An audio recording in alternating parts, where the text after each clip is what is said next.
பெண்களோட வாழ்க்கையில் இருக்கக்கூடிய படிநிலைகளில் மெனோபாஸ் அப்படிங்கிறது ஒரு முக்கியமான படிநிலை.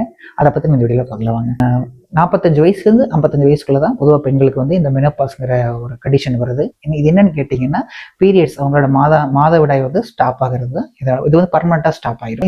இந்த பர்மனெண்ட் ஸ்டாப்க்கு அப்புறம் அவங்களோட உடம்புல பல்வேறு விதமான மாற்றங்கள் வரும். எப்படி வந்து பூ பெய்துனதுக்கு பின்னாடி அவங்களோட உடம்புல பல்வேறு மாற்றங்கள் வந்துச்சோ, அதே மாதிரி இந்த மெனோபாஸ்க்கு அப்புறமும் அவங்க உடம்புல பல்வேறு விதமான மாற்றங்கள் எப்படின்னு கேட்டிங்கன்னா, உடம்பு ரொம்ப பலவீனமாக ஃபீல் பண்ணுவாங்க, எலும்புகள் ரொம்ப பலவீனமாகும், திடீர்னு வந்து உடம்பு வெயிட் ஏறும். இந்த மாதிரி கண்டிஷன்ஸ் எல்லாம் காமனாக இருக்கக்கூடியன்னு வச்சுங்களேன்.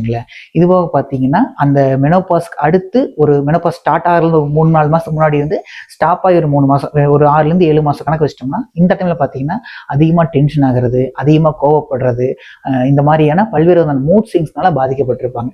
ஸோ இந்த சமயங்களில் பெண்களுக்கு அவங்களோட குடும்ப உறுப்பினர்கள், கணவராகட்டும் குழந்தைங்க ஆகட்டும், கொஞ்சம் சப்போர்ட்டிவாக இருந்து அவங்கள அந்த கண்டிஷன்ஸ் வந்து வெளியே வரதுக்கு சப்போர்ட் பண்ணணும். இது வந்து ஒரு ஷார்ட் டைமான ஒரு கண்டிஷன்ஸ் தான். உடம்பு வந்து இந்த கண்டிஷனுக்கு அடாப்ட் ஆயிடுச்சுன்னா ஒன்றும் பிரச்சனை இருக்காது.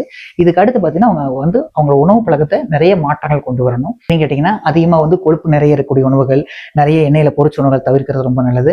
அதே நேரம் எலும்புகள் பலம் இருக்கக்கூடிய அதிக கால்சியம் நிறைந்த உணவுகள் எடுக்கிறது ரொம்ப ரொம்ப முக்கியம். ஏன்னா மெனோபாஸ்க்கு அப்புறம் பெண்கள் வந்து அவங்களோட போன் ஸ்ட்ரென்த்தை ரொம்பவே இழந்துருவாங்க. ஸோ அதனால மெனோபாஸ்க்கு அப்புறம் கால்சியம் நிறைந்த உணவுகள் எடுக்கிறது ரொம்ப நல்லது. அதே மாதிரி ஏன் கொழுப்பு உணவுகளை குறைக்கணும்னு சொல்லிட்டேன்னா, ஆஃப்டர் மெனோபாஸ்க்கு அப்புறம் தான் பெண்களுக்கு ஹார்ட் அட்டாக்கான ரிஸ்க் ரொம்ப அதிகமாக இருக்குது. ஸோ இதெல்லாம் ஃபாலோ பண்ணுறது மூலமா மெனோபாஸ்க்கு அப்புறம் இருக்கக்கூடிய வாழ்க்கையை ரொம்ப எளிமையாகவும் சந்தோஷமாகவும் உங்களால் வாழ முடியும். For more informative videos, follow our page and subscribe our channel. Thank you.